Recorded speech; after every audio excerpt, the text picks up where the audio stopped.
Polemik mengenai utang jumbo kereta cepat Indonesia-Cina atau WUS akhirnya menemui titik terang setelah Presiden RI Prabowo Subianto turun tangan langsung. Kepala negara menyatakan akan mengambil tanggung jawab perihal pelunasan utang WUS. Bahkan, uang rampasan dari koruptor bakal dipakai untuk pelunasan utang WUS. Prabowo juga meminta polemik utang KCIC alias WUS jangan dihitung dari untung dan rugi.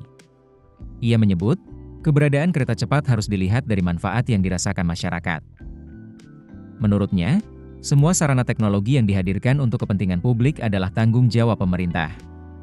Sebab, terdapat mekanisme public service obligation di dalamnya. Prabowo juga meminta publik tidak usah meributkan polemik utang WUS. Ia menyatakan akan mengambil tanggung jawab perihal itu.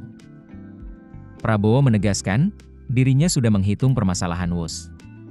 Ia pun meminta PT Kereta Api Indonesia tidak usah khawatir.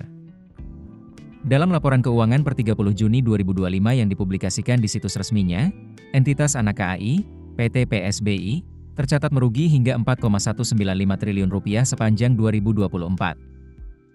Artinya, dalam sehari konsorsium BUMN Indonesia harus menanggung rugi dari beban KCIC sebesar Rp11,493 miliar.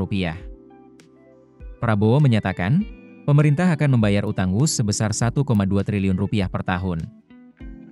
Menurutnya, uang untuk membayar utang ke pihak Cina ada, sehingga publik tak perlu khawatir. Prabowo menyebut, sebagian dana yang dipakai buat membayar utang itu berasal dari hasil pengembalian para koruptor. Selain itu, Kepala Negara menyinggung bahwa semua uang yang dipakai negara untuk kepentingan rakyat berasal dari pajak yang dibayarkan rakyat. Pada akhirnya uang pajak itu kembali ke rakyat dalam bentuk subsidi yang diberikan pemerintah, termasuk subsidi harga tiket kereta sebagai bentuk tanggung jawab menghadirkan transportasi murah. Keputusan bisnis terbaik datang dari data, bukan tebakan. Mudah berlangganan Business Insight dengan subscribe with Google.